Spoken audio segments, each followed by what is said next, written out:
This podcast is brought to you by Infinite Resources, a local staffing agency connecting diverse job candidates in central Iowa companies. Amplified. Welcome, everybody, to the Amner Martinez podcast. My name is Amner Martinez, and this is a new episode with the now candidate for U.S. Congress, Melissa Vine. When we spoke with her several weeks, not too long ago, but a couple weeks ago, she still hadn't announced. So if you're curious about if you want to vote for her or not, this might be the great podcast for you to listen, because she tells about her work only and why she does what she does. She works for, she's the director of the Beacon, executive director of the Beacon. And she tells about her work.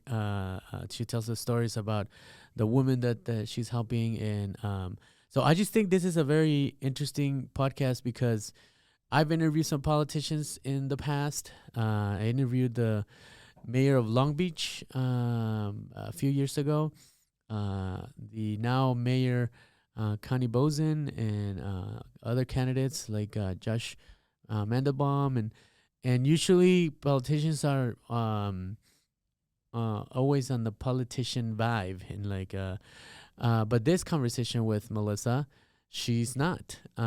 She's just being herself. So this is I think this is a good, interesting if you are going to vote for her for U.S. Congress. So we're very happy for her.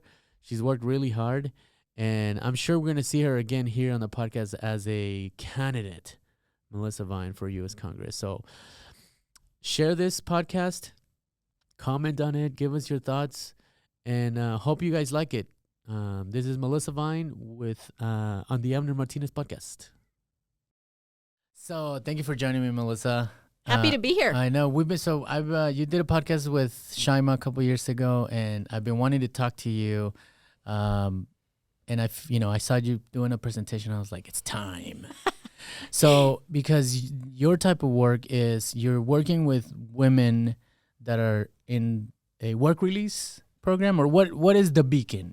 Yeah, so the Beacon is a nonprofit that provides housing and programming for women who are coming out of trauma. Mm-hmm. So it looks like getting them safely housed, and then they work with a case manager, and that case manager connects them to resources. A lot of them we have in-house to reduce the transportation barrier. So things like mental health counseling, substance use recovery meetings, financial literacy coaching, career development, socio-emotional learning courses, social activities, health education, all of the things to address women's holistic health so that they can earn a livable, sustainable wage, remain stably housed. But you called it they're coming out of trauma. Yeah.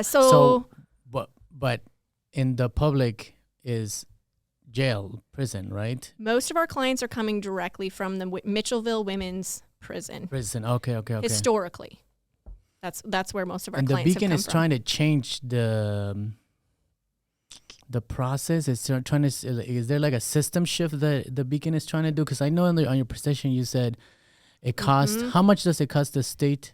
So, and how much does a Beacon cost? Well, here's what's happening is most of the women that are in prison, over half of folks who are in prison are there for a nonviolent offense. So we're looking at a lot of folks who have substance use disorders with co-occurring mental illness, and a lot of them have grown up in generational poverty. They're from communities of color, mm-hmm. and so they might have a disability. So there are all these contributing factors to why they're struggling with substances and why that may have led them to homelessness or incarceration that really don't have anything to do with them being criminals, so to speak. Mm-hmm. It's just more folks who are in untenable living circumstances and looking for ways to survive and cope. So after I'd been at the Beacon for about a year, I started asking questions like, why are we incarcerating these women? Mm-hmm. Like, what would it look like to offer support instead of punishment? There are 9 million incarcerated people in the world, and Amner, 2 million of them are in the United States. We don't have more criminals in the United States. We have created the prison industrial complex, and there are very wealthy and powerful people who benefit from the prison system. They use humans as capital to build their organizations, to build their own wealth and power. It's been privatized. So like there's prisons that are private Yep. prisons. But even the ones that aren't private, right? Like you're getting big contracts to do healthcare, food service, sanitation services within those prisons, right? And so there are companies that benefit from that. They can donate to political campaigns, whatever that might look like to keep that system going, to keep that power and money flowing at the top. And so I can't do anything about that. I'm not a billionaire that has the power to change that system from the top. Right. But what we can do is create an alternative system on the ground that when a judge or a lawyer is looking one of our clients in the face and sees this single mom with a substance use disorder and a lifetime of complex trauma and is thinking, I really don't want to send her to jail. Yeah. Her kids are going to go in foster care. Her debt's going to get even bigger. Her trauma's going to grow. She's going to be isolated from resources. But they just don't really have another option. So I wanted to get in and I wanted to have conversations around what would it look like to intercept before these clients spent time in jail. And the crazy thing, like you mentioned before, is the Beacon is $26 a night for housing and programming, all those services I mentioned. Prison in Iowa last year is $106 a night per person of taxpayer money. So it's 4 times the cost to further traumatize these folks who desperately deserve support.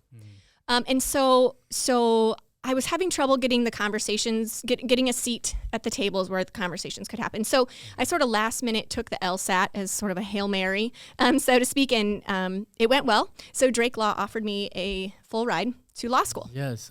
And I'll graduate in May. I'm almost done. But having access to those connections and that knowledge of the criminal justice system has enabled us to get into the seats where we needed to have those important conversations, as well as finding sources of funding. So we became the first nationally certified recovery house in Iowa. And we have also pursued some diversified income streams so that we can scale the nonprofit more quickly and more effectively and in a sustainable way. And so, just this summer, we actually launched Polk County's first and only pretrial jail diversion. Tell me about that. Yeah. What so is that? I have staff going into the jail. Okay. And they meet with women who have just been arrested. And so instead of sitting in jail and waiting for their court date, or instead of being released to a home environment that may not be safe or sustainable, they can work with the Beacon. We can provide housing if they need it. They do all of our programming. They can opt, the arrested person can opt to go to the Beacon instead of waiting for their... Yes. Oh. So then when their court date arrives, their attorney can say to the judge, my client is clean and sober. They're going to counseling. They're working with the Beacon. They're paying rent. They're increasing their wealth. They're making more money. They're reducing their debt. They've got their kids. They're contributing to the community. They're making friends. They're doing well. It's sort of a way to prove yourself, right? That I can live in the community in a healthy way that contributes to society. Yeah. And so then, of course, I would think most judges would have a level of empathy to say, hey, this is, or even just rationalism to say, hey, this is working. Right. And it's saving the state a lot of money, right? And so let's keep doing this. Let's have them get probation at the Beacon instead of getting a jail sentence or a prison sentence, which is going to tear the family apart and re-traumatize. And this is mostly for people that are non-violent offenders or like drug offenses. Yeah. These aren't criminals. These aren't criminals. These are just people that need support. So so you say you're doing fundraising. So part of your job is to fundraise for the Beacon, right? So like your message is telling them by the numbers, right? Like this is your taxpayer money. How did you come up with that approach, and like how is it being received? I just think that most people in Des Moines aren't really talking about this. And one thing I'm really proud of with the Beacon is that we have created momentum around this conversation, that there are a lot of folks who are incarcerated that really are becoming worse off by being incarcerated and actually really draining our system of money and of resources, right? Like think about our foster care system and how thinly spread those workers are, and DHS and all of these services and healthcare systems for lower income folks, all of these systems that are stretched so thin, and there's got to be a better way Right. to support these folks, right? And the thing is, some people say, oh, well, if you do more social services, we can't afford that, right? We can't pour money into this. I'm like, no, this actually saves a lot of money to invest in something like the Beacon, as opposed to just letting the systems run their course. So $106 compared to $26. $26.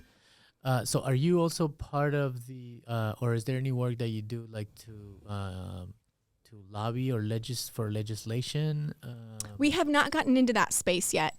What are the most offenders? Like, what is it that they're using? Is it methamphetamine? Is it marijuana? Is it alcohol? So most folks with a criminal charge are looking at, yes, the methamphetamines, or potentially a low-level offense that was related to substance use disorders. So perhaps they needed to get access to drugs, and so maybe they forged a signature on a check, or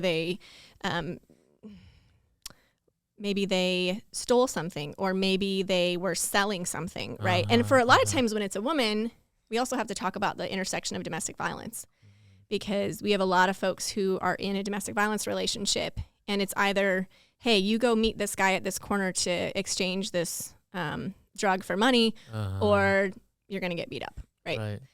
Or just folks who are using substances as a way to cope with domestic violence and cope with poverty and all of the stress that comes with that, and then become addicted and lack the funds to support that addiction. So they do what they know how to do, right? My own story, when I was in poverty, so I went from being a wealthy business owner, married, 4 little boys. They were 9 and under. And we were doing great. Life was good, right? Except that I was in domestic violence.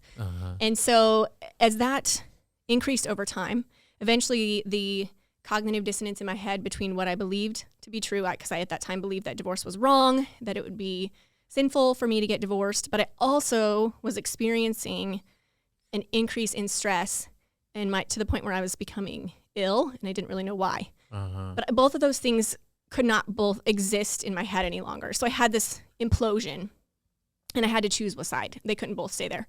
And so I chose to get divorced, and overnight went from being wealthy to literally $0 in my bank account, 4 boys 9 and under. I'd been a stay-at-home mom, so I had no job, no resume. And so I started checking groceries for $8.50 an hour. And so here I am checking groceries, and people are coming through the checkout line, and they're like, wait, you were just on stage getting a chamber award a couple weeks ago, and now you're checking my groceries. What's going on, right? And so I got a full-time job. I finished a master's in mental health counseling, worked as a therapist. I started 2 businesses and sold them, and had all these kinds of side hustles going on just to get out of poverty, and then eventually began running the Beacon. And so now we're doing great, and my kids they're becoming adults now. They're doing absolutely amazing. So proud of them. But the thing is, when I hit bottom, my bottom looked very different than when the women at the Beacon hit bottom, right? So I had access to resources and skills because I had grown up in a white middle upper class home. So I already had a high credit score. I already owned a car. I owned nice clothing. I knew how to talk to people, right? That if I needed money. So I could walk into a bank, present a business plan, present financial projections, and talk about what I needed and feel confident in doing that. Whereas folks that have not been in those spaces or don't know how to access those spaces wouldn't necessarily have that skill set. And it's not that I made better choices. I just had better choices in front of me. Right. So the Beacon was is that one of those jobs that kind of found you? And, and it was kind of meant to be? Is that how you feel? Because I love business, but for me, I wanted something that had passion with it. And I'm such a passionate person, so energetic and so driven, but I wanted what I did every day to have some mission behind it. And I have that now. So now I run the Beacon as if it's a business, right? We pay people well. We treat them well. They have good benefits. We create a positive environment. It's rare to find that in nonprofit. People are typically underpaid, overworked, high burnout, high turnover. We have almost no turnover at the Beacon. we've been hiring a ton lately, but not it's mostly new Growth? positions. Yeah. Didn't you, Yeah. So tell us about the beginning. So you have a house, or how many houses do you have? Yeah, so we have a house in Sherman Hill, which can hold up to 34 women, and it's more of like an apartment building. And then we're adding 2 more buildings here, hopefully by the end of the year. One of them will be apartment buildings for folks who are further along in our program and would like a little bit more autonomy and don't need quite as much 24-hour support. And then there'll be another building as well for folks who are kind of in the middle of the program, maybe in need kind of a moderate level of support. So eventually we'd like to build out a continuum of care. So there'll be something for women no matter where she is in that journey, whether she needs emergency shelter, I need a place tonight, no barriers, come as you are, or the woman who just needs affordable housing that will take someone that has a felony charge, Tell me a little bit about like what is those houses in there, without getting, too detailed, but like, what's your day look like? Do you go into the houses? Do you talk to them? They live there, right? So they live there. How long can they live there? Just kind of So as take us in there for a minute. Yeah, we're transitioning right now from being transitional housing to being more permanent housing, which means that there'll be no time limit on how long women can stay. Oh. Because in my mind, some women need 6 months, but women might need 10 years. Oh. Some women might need the rest of their life. I would rather them stay stably housed if they continue to need those supportive services than to see them cycle through the criminal justice system and the healthcare system and the beacon, right? Like, just keep them housed and if relapse, it's working. Right? Yeah. I saw one of the stories on the Beacon website, and maybe you can tell a little bit about her story. I mean, she told that it's on the website, but like she went 15 years clean, and then she relapsed after going through some trauma. So you're right. Like some people need just 3 months, 6 months, and some people need. Can you talk a little bit about like that success story and also like the relapse rates, or what are the rates that people success kind of rates? fall? Yeah. Success and also like fail. Like how many women in this case relapse and go back into? So we have done a lot of work around our programming, right? And so the better our programming gets and the more higher quality of staff that we get, the less recidivism, the lower our recidivism rates go. And so we are seeing more and more clients graduate and continue to be successful. The tricky piece is when they've completed our program, they're kind of out on their own. So this year, by adding additional buildings that can provide another level of support for a longer period of time, as well as we've got grant funding now to do case management for 3 years post graduation, so they can continue to get support. Even if they go out and live on their own somewhere, they'll get mobile case management. So that's going to really help for us to keep track of clients and for them to continue to feel supported. Because feedback we were getting was, hey, I graduated, I'm doing great, and then I moved to my own place. I'm surrounded by people who are using drugs. I'm isolated from my support system. And it's like, oh gosh, we can't do that to people. And they're just not great affordable housing right now. We know that crisis is only getting worse. And so the more we can provide supportive housing for folks, I think the better that we'll see those success rates be. And then, so here's one tricky piece is that the old school social work model is punitive, is I'm going to discipline you into being a good person. I'm going to punish you into being a good person. That might shake people up a little bit and help them to like get on track for a while. But have they built a foundation where they believe they are loved just because they're human and not because of their performance? Have they built into themselves, I am a human with dignity, regardless of what my past has looked like? And do they feel like they have the supportive skills and the knowledge that when they're struggling with those stressful situations or trauma knocks on their door again, they are grounded and ready to do battle with it, right? I mean, they're coming from a healed place. So if you see someone who has been through some sort of treatment and they're like, oh, I'm feeling good, but they haven't really dug deep, they've been snorkeling instead of scuba diving on their mental health. When those tough times come, it's a little easier to tip them over. Whereas if they've done that deep work that we're really focusing on at the Beacon, that storm isn't going to knock them over as easily. How do you maintain this level of energy? Well, let me tell you why I'm asking. I do. Let me tell you why I asked this question is because like this type of work must be very emotional, right? Like Sure. you see people succeed and you see them fail. And when you see them fail, it must be heartbreaking. It is. It is. So like, where do you get that energy and like that to like keep going and do it every day? Sure. Because it's got to be draining. It's actually not at this point. First of all, I wake up every day with a ton of gratitude. I feel like I have a second chance at life. I never dreamed my life would be this incredible. I'd have this much freedom and be able to do this many amazing things in the world when I felt very trapped and confined to the home, right? And so first of all, it comes from gratitude. And second of all, having boundaries around, we are here to facilitate healing, and we will provide an environment that shows you maximum level of dignity and support. But we are not responsible for your healing and growth. We're just here to shine a light on the path, shine that beacon, right? See what I did there? Yes. And then they walk on it, right? And if whether or not they choose to walk on it, I can't carry that on my back, and my staff cannot carry that on their back as a win or a lose for them. So you also have to do some like expectations, or what do you like? Some self-care of like, you can't go that far. You have to have boundaries, I guess. Yeah. Like all we're responsible for is providing an environment where people can grow. Yeah. But they are the ones that do the growth. Yeah. That's not us. And that also means that they get the credit when they do the growth. Right? Yeah. Because it's also easy in nonprofit work to sort of need to be needed, which can be unhealthy. And I think a lot of people that work in nonprofit are drawn to it because they have unresolved trauma themselves. And then they're like, ooh, this is a place where I'm getting filled up. It's feeding me. And I can't have people on our team that are at the beacon for that purpose because they will get burnt out fast. Because like you said, when people fall off the wagon, when people struggle, they will put that on them as if they were responsible for it. Right? Yes. That's got to be tough because like if you fail, I feel like I failed you.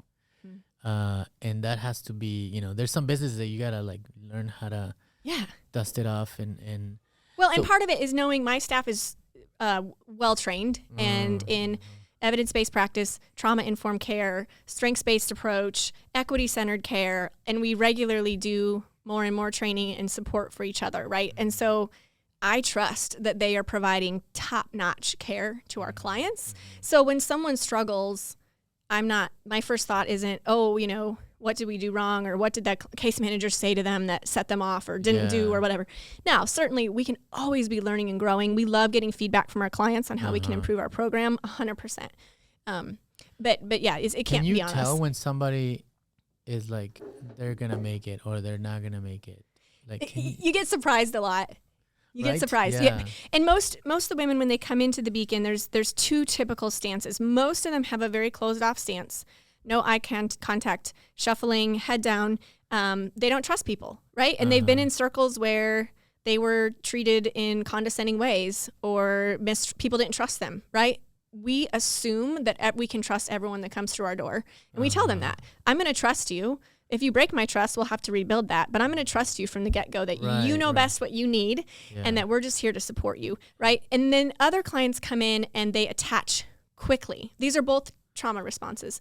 They get super open, overshare on day one to anyone they can talk to, and they make attachments very quickly. Okay. With those clients, you have to set some boundaries and kind of help pull back, right? With the other clients, you're building trust so that they feel safe to open up. They don't open up. They're like, only answer what you ask and that's it. Yeah. So both things are... They're both a trauma response. They're both a trauma response. Either I'm going to be super, super protective and guarded, or I'm going to be so open and exposed because I don't understand. Both of them are just, from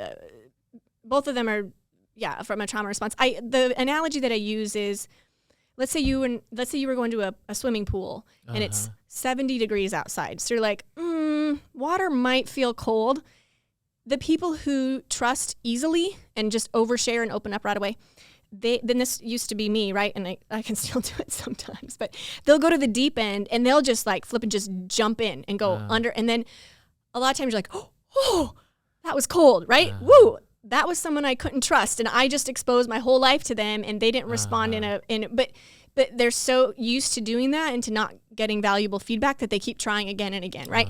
Then there's also folks who are like, oh gosh, the water might be cold. I'm not even going to touch it. And they go over and sit in the chair on a towel. Yeah. what the healthy response is and what we try to move our clients toward is, let's go to the zero entry. Let's put our toes in. How does it feel?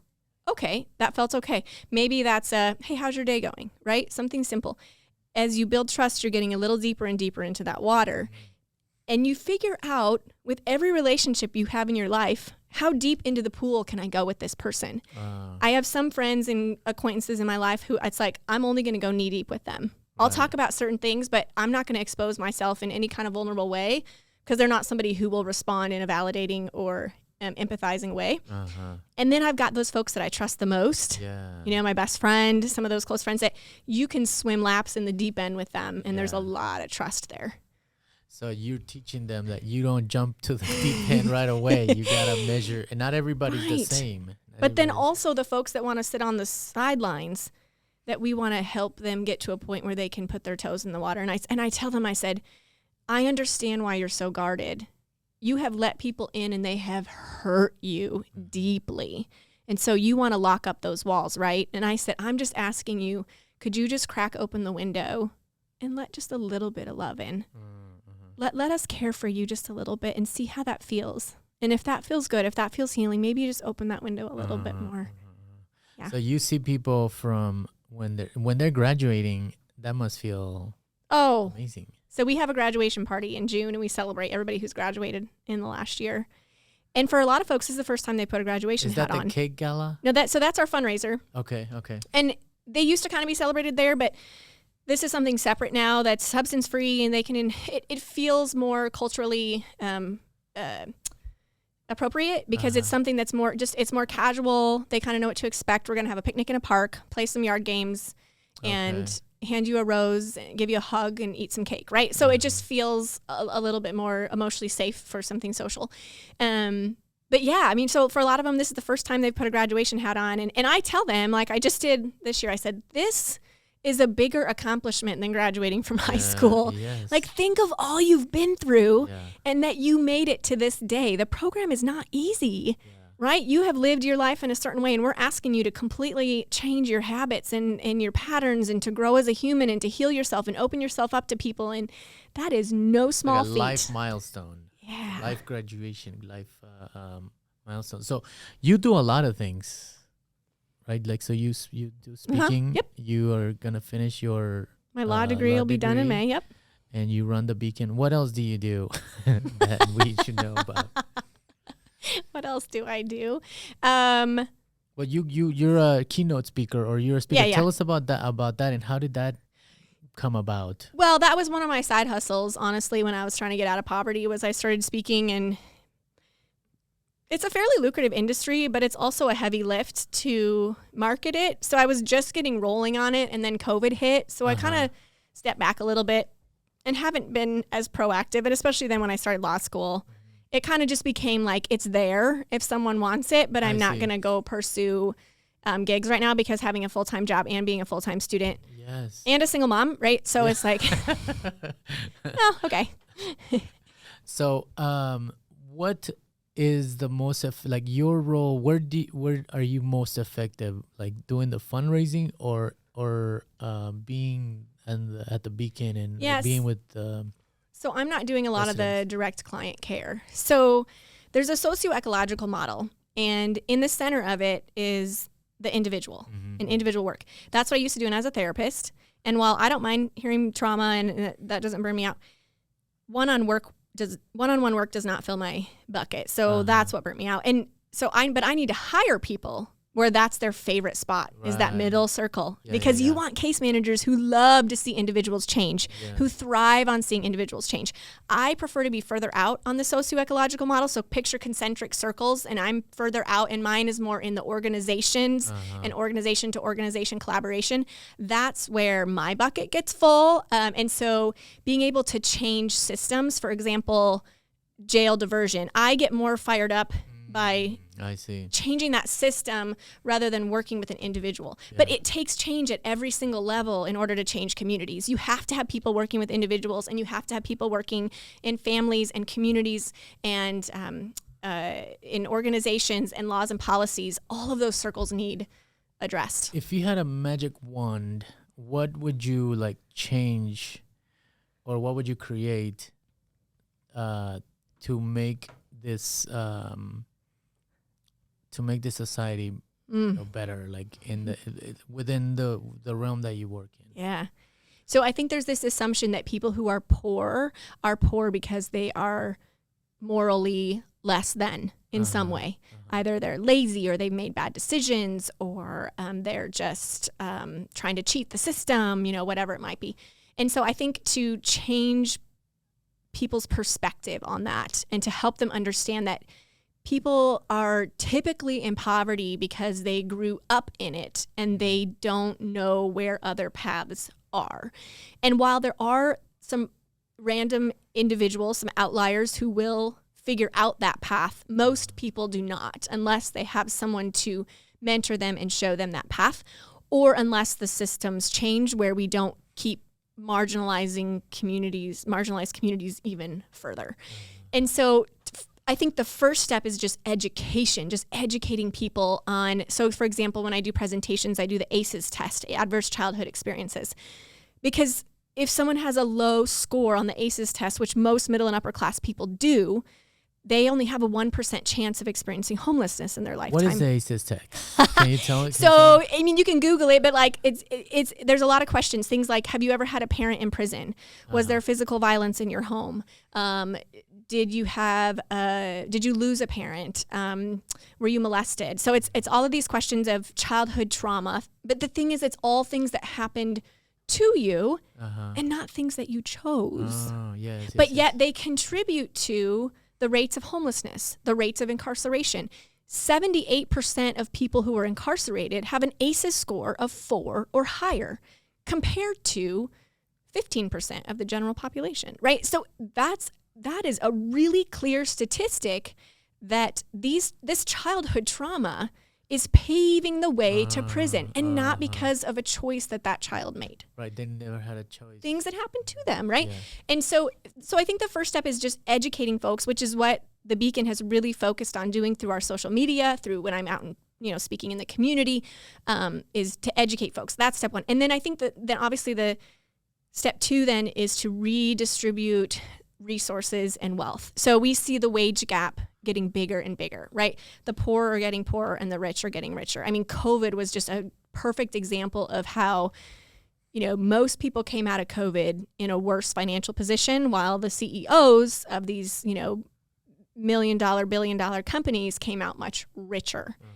So times of stress that make that divide more clear. So there needs to be more accountability for corporations, for CEOs, that there needs to be taxes paid, right, from those folks, because what's happening is they are accumulating more wealth and power, right, and it's having an impact on laws and policies that are being passed, and those are negatively impacting people in poverty. So we just keep pushing them to be more and more poor, and then they need more and more social services, and then we blame them more and more for being poor and needing social services. And it's like, well, it's like a vicious cycle, almost like a vicious system that there's no way out. Yeah, and you see this around the world, right? Like it's you see this in countries where you think of it as a poor country, for example, but it's actually not a poor country. It's just that there is a really high percentage of really poor people, and then a very small percentage of very, very, very rich people. And I'm not saying that everybody needs to have the same amount of money, not at all. I'm just saying, like, people should be able to afford to put food on their table and a roof over their head, and to get a backpack for their kid for school, and to keep their electricity on. These are basic human needs living in America.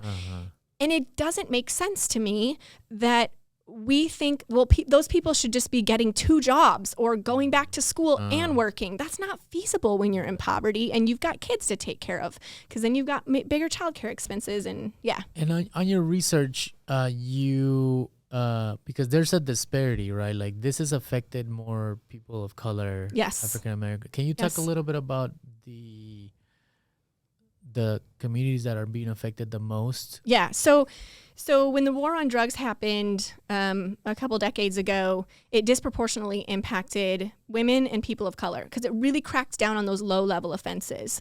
Whereas we used to kind of just, hey, that's their thing. Like now it's like, oh, you know, you're using this small amount of marijuana, right? Like, okay, lock them up, right? And what happened then is there was some, for example, if a person in Iowa gets pulled over, and this would have been a statistic from a few years ago, and they have marijuana in their vehicle, they were 8 times more likely to be arrested if they were black compared to white, even though it was the exact same offense. And so what's happening then is this crackdown has really impacted women. We've seen the rate of incarcerated women go up by 300% in recent decades. And in Iowa, 5% of Iowa is black, and 25% of Iowa's prisons are black. Now, black people don't commit more crimes than white people. It's just they're more likely to be arrested, charged, convicted, and have longer sentences. That's what people don't want to believe too, right? Like it's sometimes some people say it's not all about race. You know, not everything is about race. But it's hard to find things that aren't. You know, even in real estate, if you look at real estate, the redlining. Yes. So it's and this is another example of people unwillingness to understand like that. There's a chain reaction to what the system has created that ultimately somehow African American, Latinos, or minorities are affected more than whites. Wow. But it's hard to make them understand. And the reason why I was really excited to talk to you is because like the presentation that you did, like you also talked about the 13th Amendment. Yeah. And so how did you introduce the 13th Amendment into your presentation to make it a point? Because it was 2 minutes and it was like, you left a mark there. People were like, oh, you're like, it's your money. So tell me about that. How do you go about picking the right information to get the point across? Yeah. I honestly just think it's something that most people haven't researched. And my thesis was on the history of incarceration in the United States. And just looking at, so we had, obviously we had slavery when we were first becoming the United States. And when in the 13th Amendment, it ended slavery, except in cases of when folks were incarcerated. So what happened was what used to be slave code became, it was what was called black code. So when you were a slave, you could be, beaten, punished, corporal punishment if you did all of these certain things. And some of them were incredibly subjective. I don't like the look that you made, or your attitude, or your tone of voice, or how fast you're working. Like very particular things and very subjective. So maybe I'm on a power trip today, which, I mean, if you have slaves, you pretty much are every day. But and so I'm gonna, punish you. I'm gonna take it out on you because I think maybe you were doing something I didn't like, or that became black code. So now, if you did any of those things as a black person, you could be arrested. That wasn't true for white people. So you don't like that look that black person just made, and when you were walking down the street, get them arrested, right? Or whistle, like Emmett Till. Yeah, and like, and because racism was just so ingrained in our country's history at that point, like you could see whatever you wanted to see, or you could just completely make something up. And then we're mass incarcerating black people because now there's this workforce that's gone when slavery is abolished. And so trying to recreate that workforce to serve the economy is a very self-centered pursuit. And so then, basically then black people were incarcerated and then put into this forced labor, which was almost worse than slavery in a lot of ways, because at least slave owners, they wanted to keep their slaves like somewhat in good health because that was their workforce, whereas the criminal justice system didn't necessarily own them, so there wasn't quite as much connection there. And so they were just treated horribly. Okay, now take that down to the next generation, right? So if your dad got hauled away to prison and you're not really sure why, and now you're a kid growing up without a dad, right? Okay, at some point you become incarcerated, right? Your kids, like, this is generational trauma. And at what point do we say, hey, there needs to be some restoration done for families that have been negatively impacted by these systems? Like, you can't expect generation after generation to receive undeserved punishment and incarceration, and then the adverse health impacts and mental health impacts of that, and then just expect them to just bounce back and recover. It doesn't work that way. You can't be making too many friends when you say this type of stuff, right? Like, you got to have some people cringing when you're saying it. Sure. But you know what happens, though, is the people that get it are that much more invested in it. So, yeah, you do. You have some people that are annoyed or don't want to hear it, and that's okay. I'm not for everybody. Right. But what I hope is that people will at least entertain the idea that maybe there's something to it. That maybe people in poverty don't actually want to be in poverty and aren't actually bad people.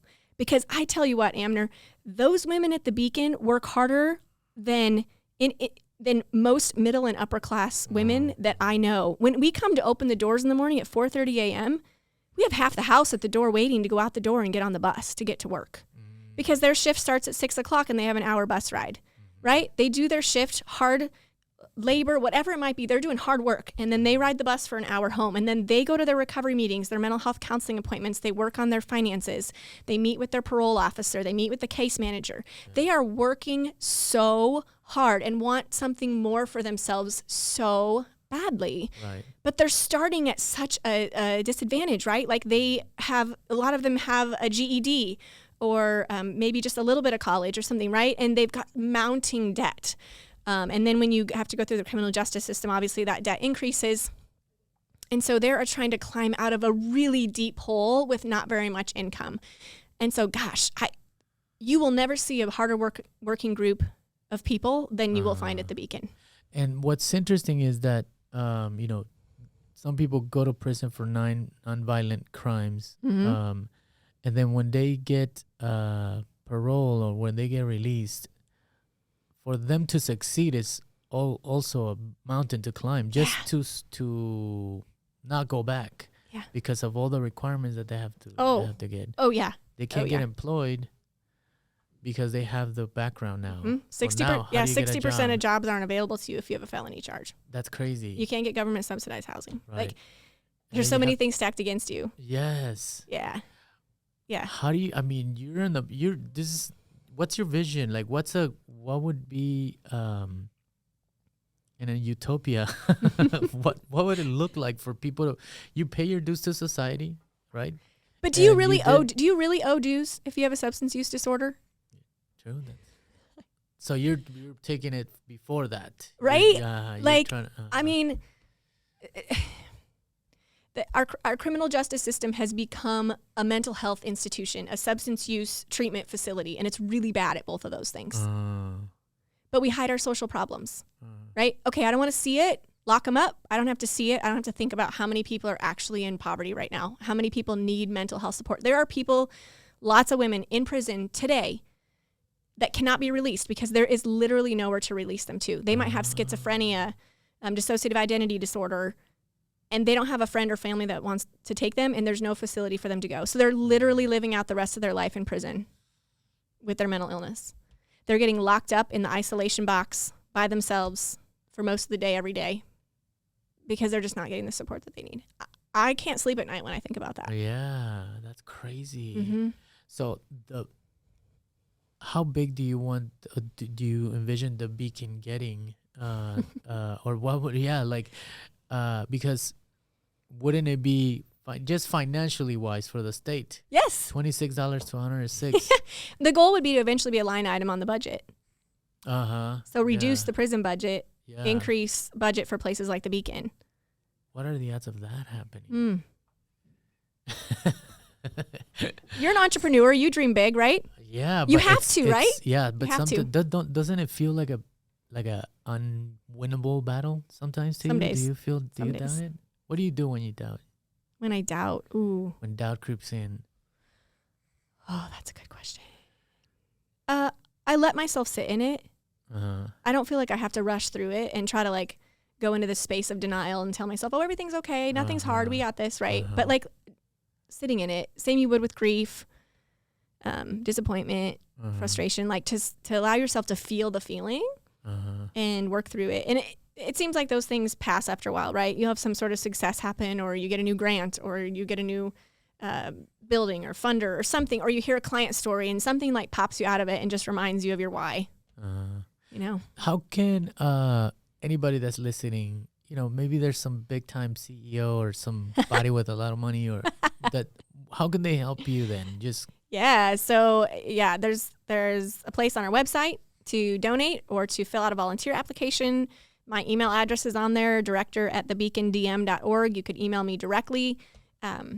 Lots of ways to get involved. We do Saturday night socials. So folks from the community come in and do games and activities with the clients. It's a great way for them to connect, with folks that are in other socioeconomic classes. And I think there's a lot of destigmatizing that happens because the volunteers a lot of times are like, oh, they're just like me. Yeah. It's like, oh. Yeah. I've had people ask me if I'm scared to go to work. Oh, yeah. Because they picture like this, like, these violent women. I don't know. And it's fine. Like, I get it. We all have to bust those stereotypes at some point in our life. So no judgment, right? But no, it's actually, there's a lot of laughter that happens at the Beacon. My motto is simultaneously taking life seriously and not at all. And this, I know you kind of briefly touched on a little bit of your backstory, but let's talk a little bit about like how, because you don't do this with this type of energy and with this type of optimism and like outlook and like passion without also, I mean, I think you're sympathetic to your mission because of your path as well. So if you don't want to, you don't have to, but you were in a very tough situation, to say the least, in your marriage. Tell us about that so people understand like why you are in this path or this mission. So I've always been a really passionate and ambitious person, and time management comes really easy to me for whatever reason. And so it's just that my ambition and my passion were pointed at things that were not as productive to society. And so the more I grow, the more I figure out like where to laser focus that passion, because it's a lot. I know, the energy ball, it's like a lot, right? But it's got to be directed at the right thing, or else you can I've done a lot of damage in the past, just plowed over people with ideas that were harmful and beliefs that were harmful, right? And so, I mean, I used to be, until I was like in my 30s, anti-LGBTQ. I did not think race was still an issue. Like, one of the folks that would be in denial about inequities in the world, right? I was very much attached to the meritocracy mindset. And so there was a lot of deconstruction that had to happen around my belief system. And what happened when I went through the divorce and my paradigm just really shifted to one of empathy and then a pursuit of equity. And so you asked about, my marriage. Yeah, it was really difficult. But it wasn't the like black eye, bruises, go to the ER kind of domestic violence, right? Which is what people picture. And then I think a lot of people don't identify that they're in domestic violence, because if it's minimizing, invalidation, turning the tables, gaslighting, silent treatment, those kinds of things might not necessarily identify that as domestic violence. But over time, that certainly has a lot of power to just sort of deconstruct someone's feelings of self-worth. And, over time, you just kind of lose your sense of self, and you become wrapped up in trying to manage this other person's emotions so that you don't have to take the hit for it, right? And so while there was some physical and certainly there was some financial and sexual abuse happening, and those things were also harmful, the bulk of it was sort of this like mental emotional piece. And it's really hard to put your finger on it when it's more of the like what I call the quiet domestic violence. It's hard to explain it to people. You just have this feeling that something's off. You don't feel valued. Your needs are not met. You don't feel heard. Everything centers around your partner's needs and dreams and desires. And so, for example, like if I was sick, automatically I had a need that was mostly unavoidable. And so like I can remember, being sick one day and being home with the 4 kids and really sick. And I said, hey, can you go pick up some lunch for us? And that was a big deal for me to ask, because I was used to like taking care of everything, right? And so he had left, and he was upset because we'd had a party the night before. And so he was kind of giving me the silent treatment and upset about that. And he left with one of the kids and came back 6 hours later with no lunch, and he'd bought a Corvette. Because it was, you're like, wait, yeah. Because it bothered him so much that I had a need and that I had made a choice that he didn't like, right? Having the party the night before. And this was a party with our international students. So it was like a service, kind of like helping them out, right? And so he didn't like that because he didn't like people. And so this was kind of his way of like punishing me emotionally. And so I said, well, where did you get the money to buy this Corvette? And he said, well, I used the money that we were going to use to hire a business manager. And so I'm like, well, we just bought another business. Like, we need a business manager. Like, how are you going to run 2 businesses that you're also working in? Like, so it was a decision that really negatively impacted our family and me. Yeah. Because then he's seldom home and we don't have this business manager. So I'm helping with paperwork and, all these different things. And so, but it all stemmed from the fact that his needs needed to stay central, and that if I had a need, that was problematic. So, yeah. So what would you tell someone? So you would be a survivor, right, of domestic violence. So what would you tell somebody that's in that situation? And also, what would you tell somebody that comes from trauma and has substance abuse? What advice would you give them? First of all, you have value. And your value is not based in your performance, but your value is based in this unchanging, intrinsic value that you have just because you're human. And trauma tends to communicate to us that we don't have value. And so I think the first place is to really focus on being kind to yourself. I remember my therapist telling me that at the end of my sessions, be kind to yourself. And that was one of the hardest things in the world to do, is learning to love myself, and being authentic, right? Like owning your story. There are parts of my story where I made ugly choices and I said ugly things, right? And I need to acknowledge those and own those so that I can heal, but also know that none of those things caused domestic violence or caused the trauma that happened to me. And then also to find a support system. And if you don't have a friend who treats you with unconditional positive regard, find a professional who does. Have someone in your life that when you can picture in your head that the feeling you have when you talk to them is a feeling of support and love and healing and care. And if you don't have that feeling, if when you talk to them, you walk away with this kind of pit in your stomach, that's not the right person. Oh, okay. Yeah. So I think we can talk about this forever and ever and ever, but the organization that you run is the Beacon of Hope, right? Well, is that what it's called? It used to be called Beacon of Life. We rebranded. What is it? We rebranded to the Beacon. We've just made so many changes. And so a couple years ago, just did a rebrand to kind of represent some of those internal changes. So. And I cannot help, and I'm sure people that watch and listen won't be able to help but to feel your energy. So, but I feel like I can't picture anybody else doing this type of work, because if you don't approach it this way, then you're just you're going to be bitter and stressed and sad, and so I kind of want to commend you and congratulate you for having this approach to this work. It's important work. You're making big impact on people's lives. This issue is close to my heart because I have a nephew that just got released from prison, and as a family, we're doing our best to help him clear those hurdles that otherwise other people don't have. Just transportation, basic, right? Like housing, transportation, work, how to get to work, ID, and all this stuff, and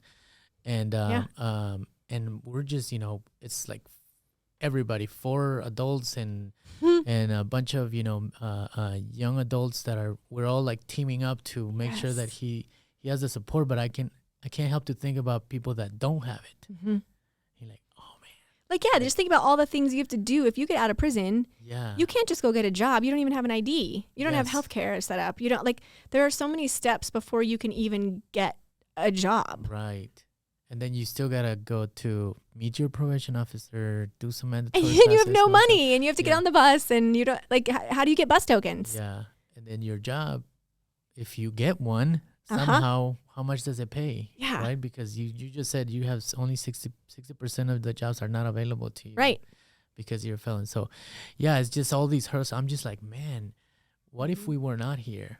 You know, Yeah. what would his Yes. path look like? And you can picture why it'd be so easy to fall back into the same patterns Uh-huh. because there's so much stress and anxiety right when you're released.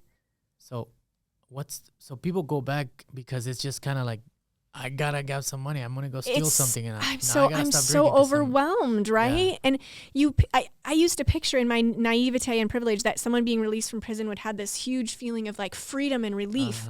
But the primary emotion, when I ask my clients, their primary emotion is anxiety. Yes, because it's that you're I coming have- out to a new world. I have no money. Are my kids going to talk to me? Where am I going to live? How am I going to get a job? How am I going to pay for anything? Right.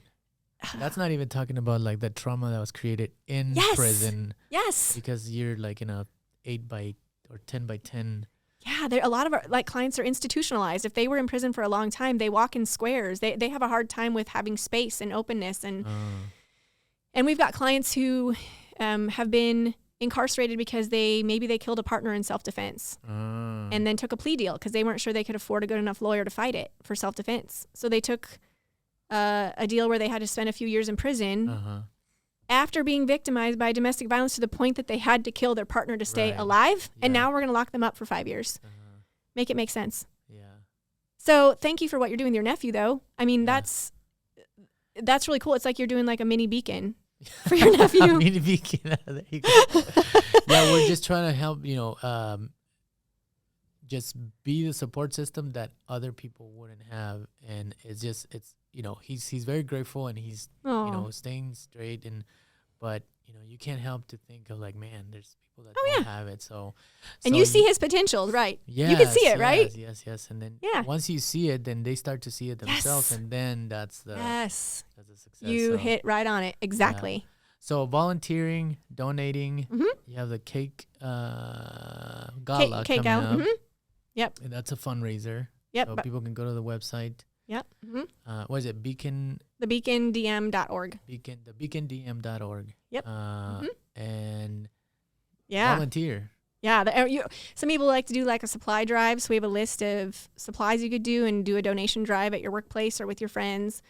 Some people like to create care packages for new clients. There's a list of items to put in them. There's all kinds of different ways. If you want to, add to our endowment fund, if you want to put us in your will, lots of different ways to stay connected. And give you a couple $1 million. What would Oh, of course. I could probably find something to do it. more buildings? But that's the thing with us is because I've been in poverty and I learned how to be frugal, right? Like we lived on $50 a week for groceries for me and 4 boys. I mean, Make those $50. I can do just about anything with someone's Yeah. money, right? Like, like if you give to the Beacon, you can trust that we are going to make a very, very strategic use of those dollars. And that's how we were able to get to the point where we are.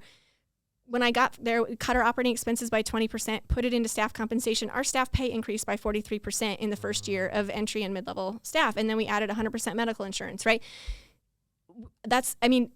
When you pay your people well, you get best of the best and you don't have turnover and you have really high quality services. I would so much rather that than have the constant turnover and constant training and constant hiring. And that's exhausting on an organization. So you can trust that this is an organization that will do good work, that will continue to push for what's evidence-based practice, what's cutting edge, the best way to do this work, and that we get results. Awesome. Yeah. Well, thank you again, Melissa, for joining us.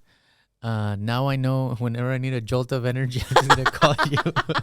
I don't even drink coffee. I've never drank coffee before. This is all natural. I usually give people coffee, but then I'm like, I'm not giving her anything. She needs a sedative.